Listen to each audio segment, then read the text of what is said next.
विद्यार्थियों, नमस्ते। हमने कोर्डेटा के कुछ सामान्य लक्षणों की चर्चा की थी। अब हम कोर्डेटा के सदस्य जो हैं जिन्हें उपसंघों में बांटा गया है उसके उपसंघों की विशेषताओं के संदर्भ की चर्चा करेंगे। कोर्डेटा को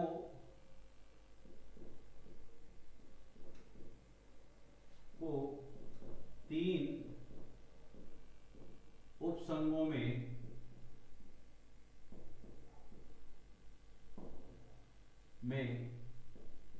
बांटा गया है।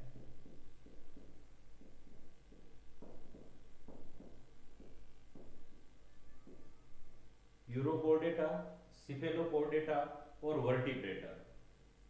कितने उपसंघों में बांटा गया है? तीन। यूरोकोर्डेटा,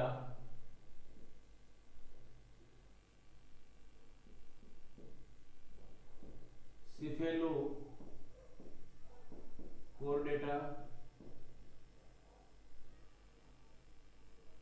और वर्टिब्रेटा।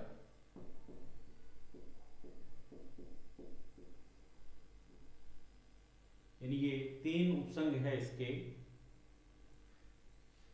इसमें सबसे पहले हम बात करें यूरोकोर्डेटा।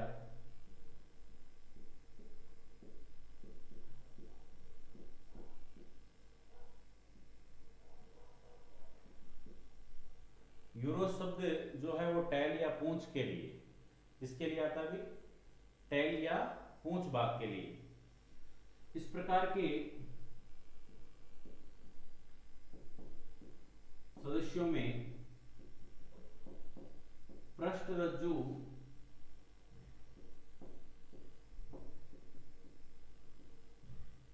पूंछ न लार्वा की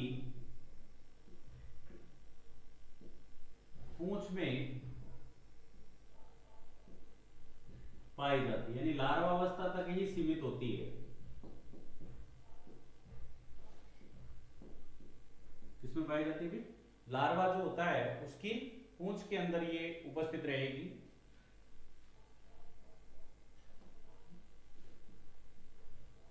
बाकी इसे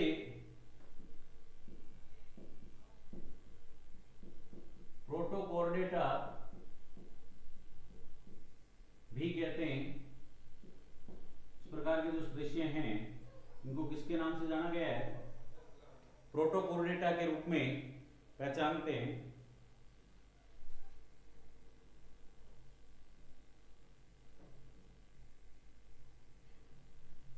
हर्डमानिया,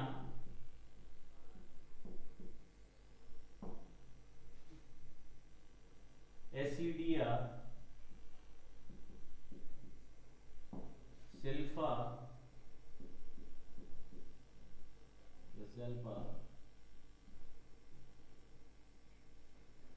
डोलियोलस,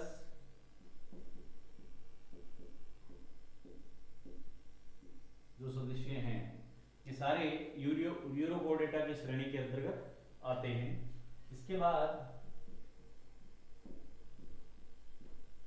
सिफेलोकोर्डेटा के जो सदस्य हैं इनमें पृष्ठरज्जु जो है वो सिर से पूंछ भाग तक उपस्थित रहती है। सिफेलो है ना, सिफेलो मस्तिष्क से संबंधित है। सिफेलोथोरैक्स है ना, सिरोवक्ष। तो इन प्राणियों में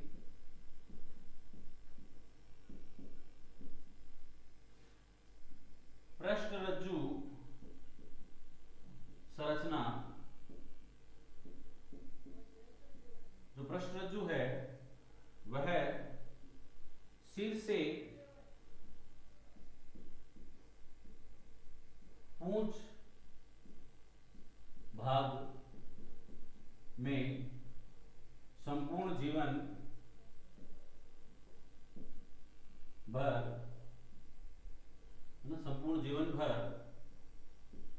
पाई जाती है।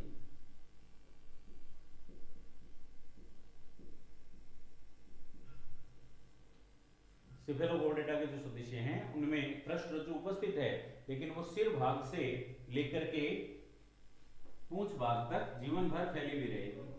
एम्फिओक्सिस।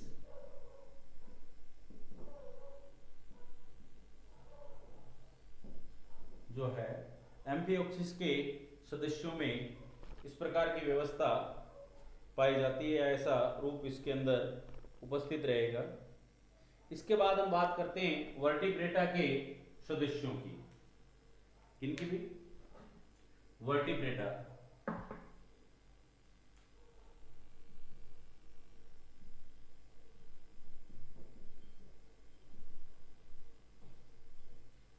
तो वर्टिब्रेटा के जो सदस्य हैं, इनमें पृष्ठ सतह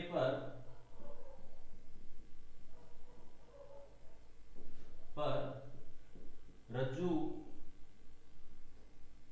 उपस्थित होता है, जो वयस्क अवस्था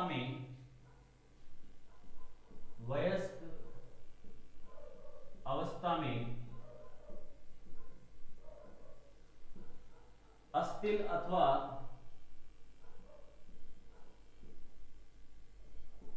उपास्थिल कशेरुक दंड में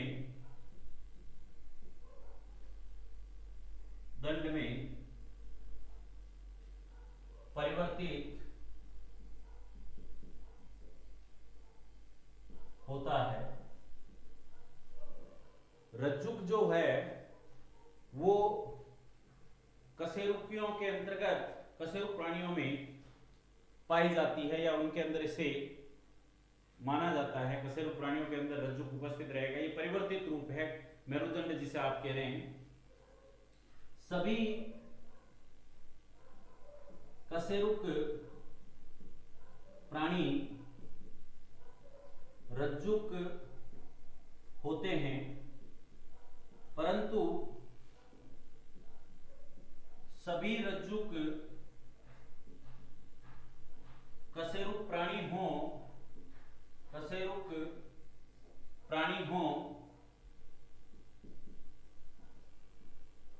यह आवश्यक नहीं है। कशेरुक प्राणी हैं वो रज्जुक होंगे, परंतु सभी रज्जुक कशेरुक प्राणी हों यह आवश्यक नहीं है। ये कोई जरूरी नहीं है कि सारे के सारे रज्जुक जो हैं वो कशेरुक प्राणी हैं। कुछ अकशेरुक रूप के भी हो सकते हैं रज्जुक। अब इसके अलावा देखो, इस प्रकार के जो वर्टिब्रेटा के सदस्य हैं उसमें इनमें हृदय अधर तल पर, देखो ये चीज भी ध्यान रखना है, कोर्डेटा का सदस्य है तो निश्चित रूप से उसमें हृदय जो होता है वो अधर तल पर पाया जाता है, और अकशेरुक प्राणी हैं तो उनके अंदर हृदय होता है वो पृष्ठ तल पर पाया जाता है। यह बेसिक आइडेंटिफिकेशन है एक तरीके से कोर्डेट और नॉन कोर्डेट के बीच में, कि जो हार्ट पार्ट है, हृदय जो होता है उसकी पोजीशन को अगर हम देखें तो हृदय पृष्ठ सतह पर है, इसका मतलब वो नॉन कोर्डेट्स की कैटेगरी में आएंगे। और अगर हृदय अधर सतह पर है, वेंट्रिकल पोजीशन पर है, it means that is related with the chordates. इसमें हृदय अधर सतह पर ये 2, 3 या 4 चैम्बर में विभक्त होता है। कितने भागों में बंटा हुआ होता है? 2, 3 या 4 चैम्बर्ड जो संरचना है उनके अंदर ये परिवर्तित होता है या उसके अंदर विभक्त रहता है। और किडनी जो होती है, वक्र जो संरचना है, ये जल का संतुलन करती है।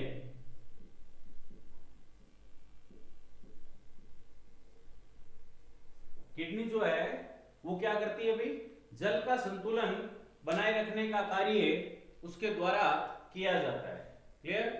तो इसके पश्चात देखें, ये तो हमने उपसंगों के सामान्य कैरेक्टरिस्टिक्स के संदर्भ। अब जो वर्टिब्रेटा है उसको भी 2 वर्गों के अंदर वर्गीकृत करते हैं।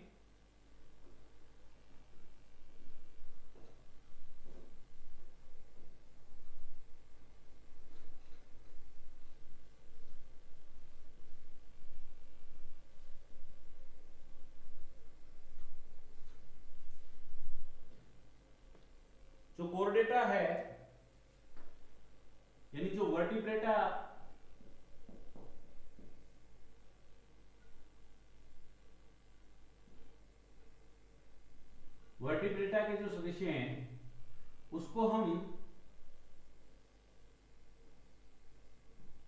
दो रूपों में बांटेंगे, अगेंथा और नेथोस्टोमेटा।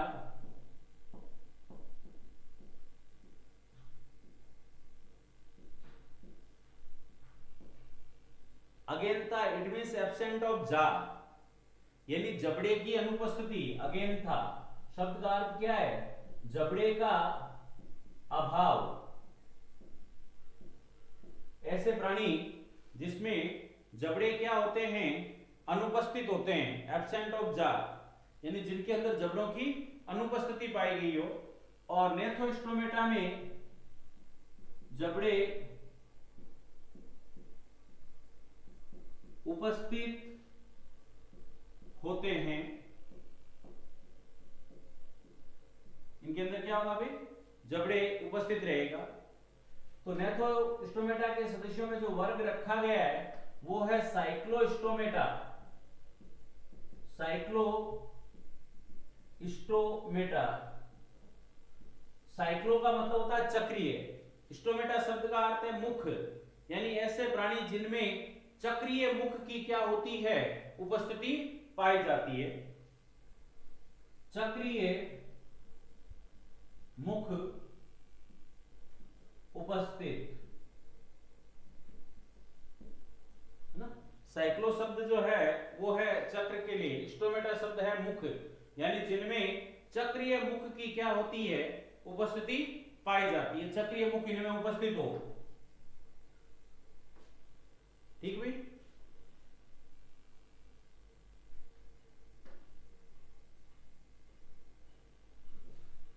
इसमें जो मूल रूप से लैम्प्रे, मिक्साइन,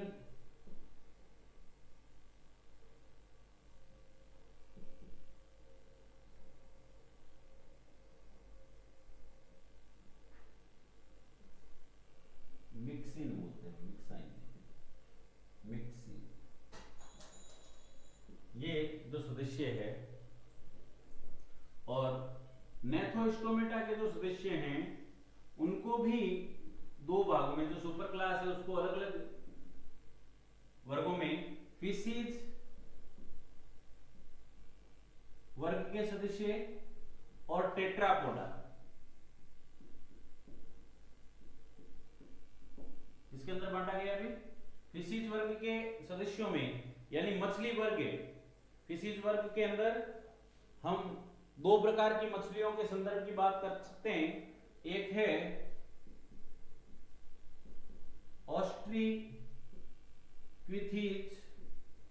मछलियां और दूसरी है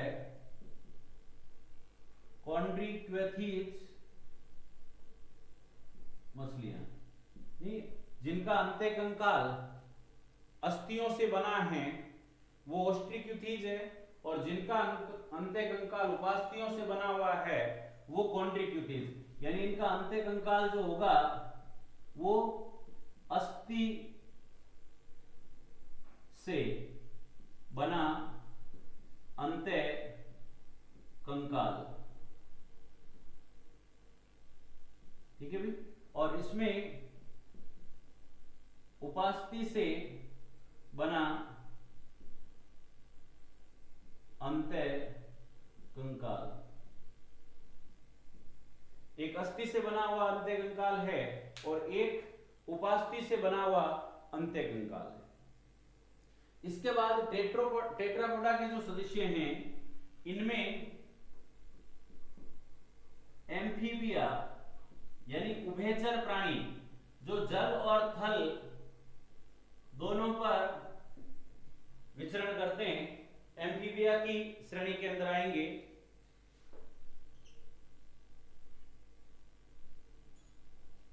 रेप्टिलिया जो रेंग कर चलने वाले प्राणी हैं,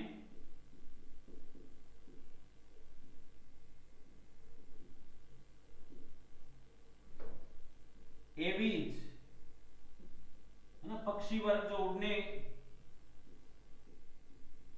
ना, पक्षी वर्ग और मेमेलिया स्तनधारी प्राणी जो हैं, अब इन सब का हम वन बाय वन स्टडी करेंगे। हमने चार्ट के माध्यम से आपको बता दिया कि जो वर्टिब्रेटा है उसको किस तरीके से क्लासिफाइड किया जा सकता है, ये कितने तरीके से विभक्त हो सकता है। क्लियर। अब हम बात करते हैं सबसे पहले ये अपने अगेंथा के सदस्यों में साइक्लोस्टोमेटा के सदस्यों की बात करें।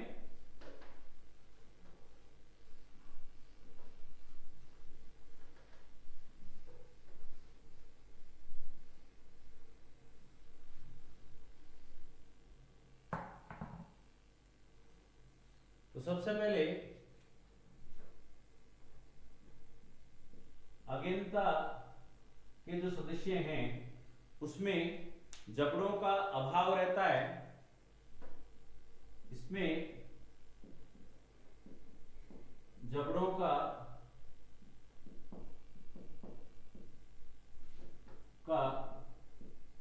अभाव रहता है। और दूसरा, जनन वाहिनियां व उपांग अनुपस्थित हैं।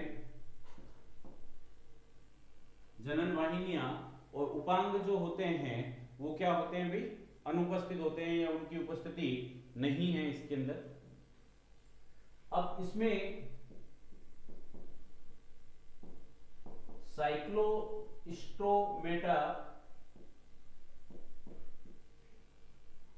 वर्ग जो है उनके सदस्यों की विशेषता देखें तो सबसे पहले तो इसके नाम का ही अर्थ निकालें। यानी इस प्रकार के सदस्यों में, इस प्रकार के सदस्यों में अग्रभाग पर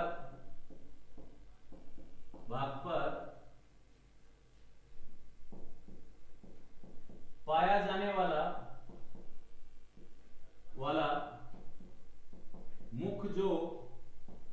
मुख चक्रीय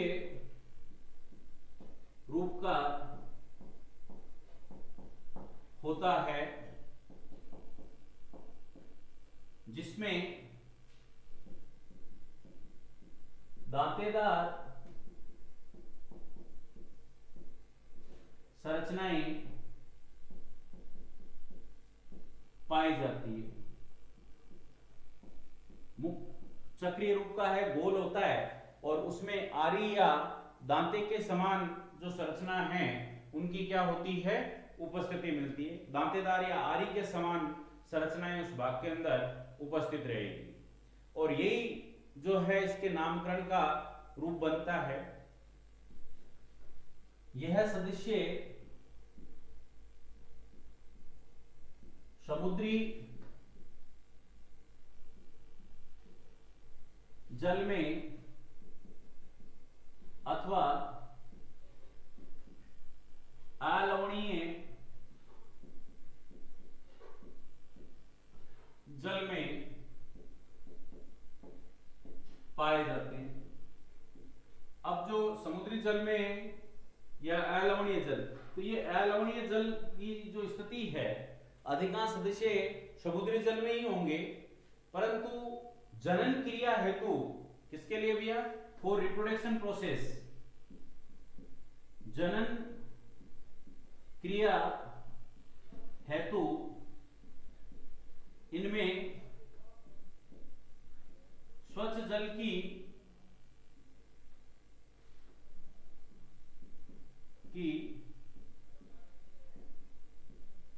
आवश्यकता होती है।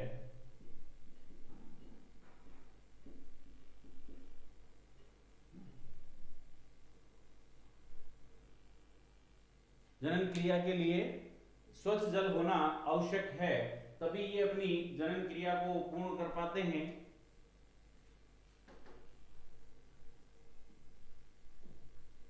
इन सदस्यों में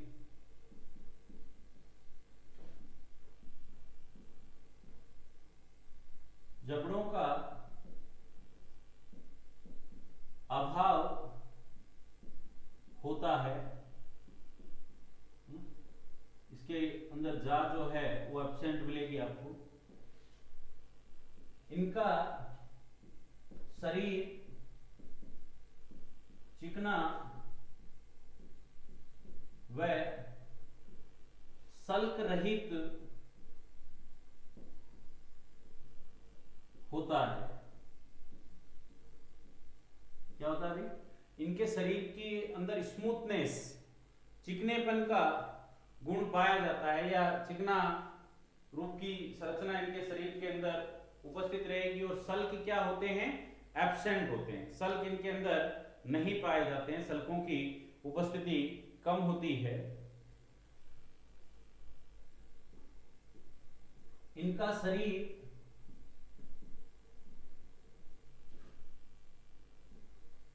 लंबा होता है, जो बेलनाकार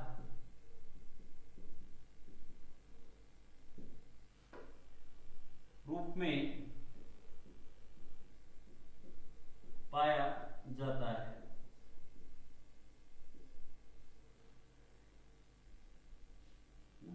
और इनके अंदर जो श्वसन क्रिया है, श्वसन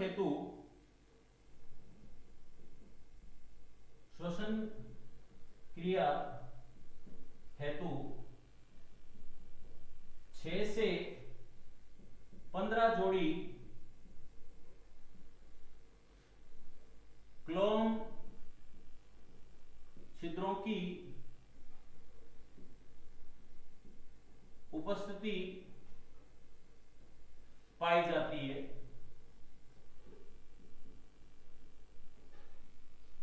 जो शरीर की क्लोम संरचना है या टिनिडियम जो संरचना है, जो शरीर की सतह है, उस भाग पर 6 से लेकर के 15 जोड़ी संख्या में क्या होते हैं भी? क्लोम उपस्थित रहते हैं। और इनके माध्यम से ही श्वसन का कार्य क्या होता है? संपादित हो पाता है, या इनकी मदद से ये श्वसन क्रिया कर पाते हैं। इनके अंदर कपाल और मेरुदंड संरचना उपस्थित रहती है। इनमें कपाल व मेरुदंड यानी कशेरुदंड, मेरुदंड की उपस्थिति होती है। कौन सी भी? इनके अंदर जो कपाल संरचना है, जो मस्तिष्क को सुरक्षा प्रदान करने का कार्य करती है, या जिसके माध्यम से मस्तिष्क सुरक्षित रह पाता है, वो रचना इस भाग के अंदर क्या होती है? उपस्थित रहती है। और रक्त परिसंचरण तंत्र जो है, अब देखिए कोर्डेटा के सदस्य हैं तो मोस्टली इनमें बंद प्रकार का रक्त परिसंचरण ही पाया जाता है।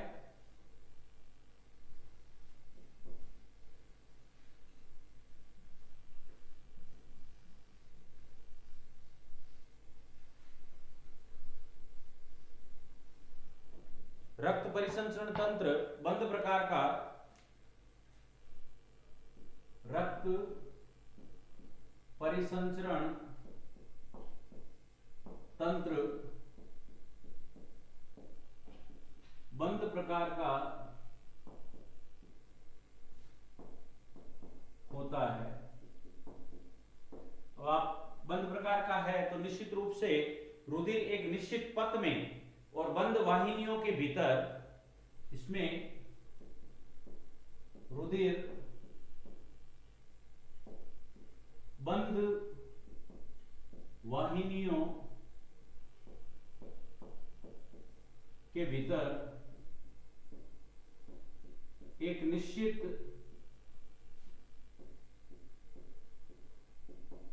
पथ में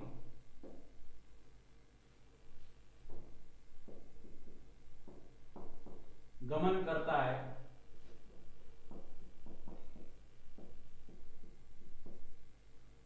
जो रुधिर है उसका एक निश्चित सर्कुलेटरी सिस्टम बना हुआ होता है, और उसी सर्कुलेटरी सिस्टम के माध्यम से वो आगे की ओर क्या कर पाते हैं, गमन कर पाते हैं। और इनके शरीर में जो अंत्यकंकाल है वो उपास्थियों से बना हुआ होता है। इनमें अंत्यकंकाल कार्टिलेज या उपास्थियों का बना हुआ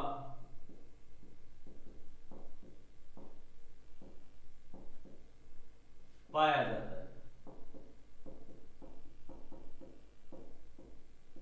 अंत्यकंकाल संरचना जो होती है वो किसकी सहायता से बनी हुई होती है भाई, उपास्थियां। और उपास्थियां आपको पता है लचीली होती है। इसमें उपास्थियों के कारण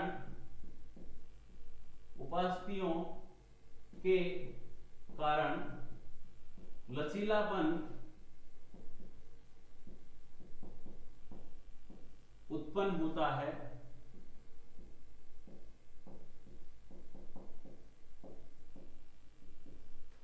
क्या होगा भाई, लचीलेपन का गुण उस भाग के अंदर उपस्थित रहेगा। ये एकलिंगी प्राणी होते हैं और एक जनक की सिंगल गोनेट्स प्रेजेंट रहेगा, चाहे ओवेरी या जो टेस्टिस पार्ट है उसमें से एक रचना पाई जाती है। यह एकलिंगी प्राणी होते हैं तथा एक जनक गोनेट्स, सिंगल गोनेट्स है ना, जो गोनेट्स है वो वर्षण और अंडाशय जो भाग हैं उन इकाइयों को गोनेट्स के रूप में पहचाना जाता है, जनक के रूप में जाना जाता है, की उपस्थिति पाई जाती है।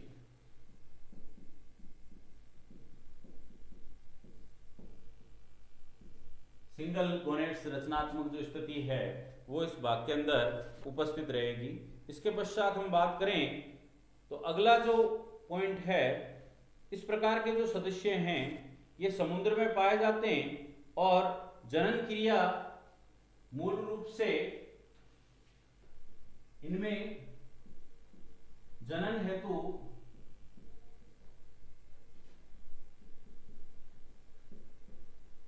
स्वच्छ जल की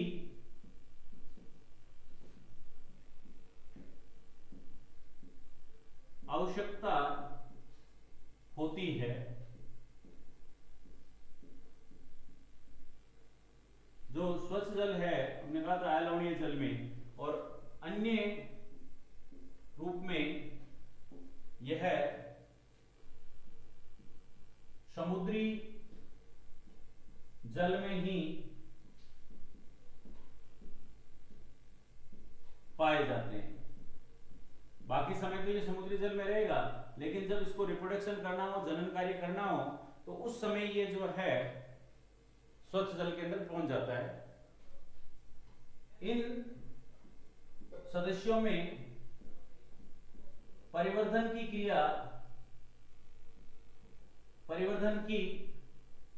क्रिया अप्रत्यक्ष प्रकार से होती है।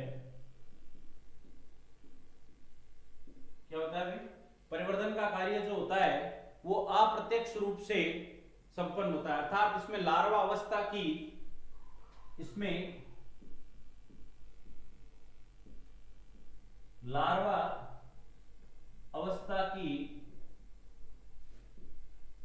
उपस्थिति पाई जाती है।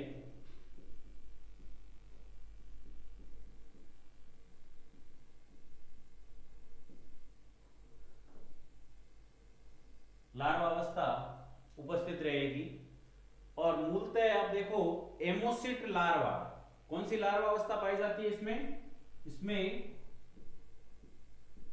एमोसिट लार्वा उपस्थित होता है।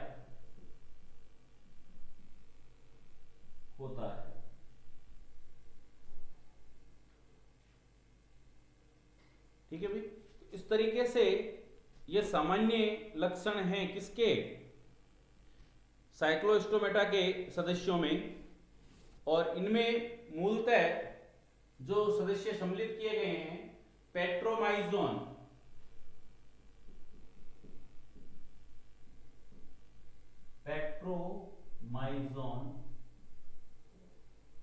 इसे लैम्प्रे कहते हैं,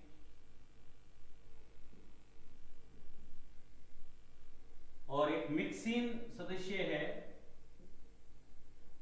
जिसे हेगफिश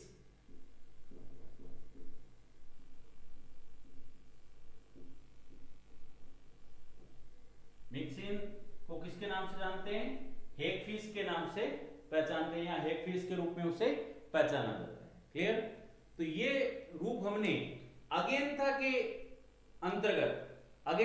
अंतर्गत जो साइक्लोस्टोमेटा हमने वर्ग रखा है उसके सामान्य गुणों की हमने बात की है कि भाई ये किस किस रूप की रचना के अंतर्गत अपने लक्षणों को क्या करता है, अभिव्यक्त करने का कार्य करता है। क्लियर? इसके पश्चात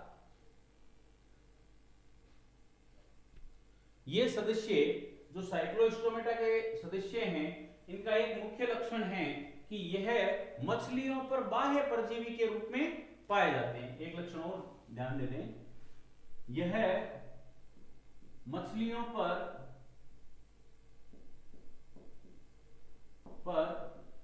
बाह्य परजीवी के रूप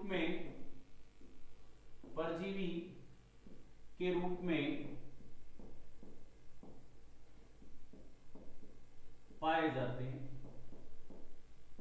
एक्सटर्नल पैरासाइट्स या एक्टोपैरासाइट्स ऑफ फिश, जो मछलियां होती है उन मछलियों पर ये बाह्य परजीवी के रूप की संरचना के अंदर उपस्थित रहता है। तो इस प्रकार से हमने अगेंथा के रूप की रचना की चर्चा की है।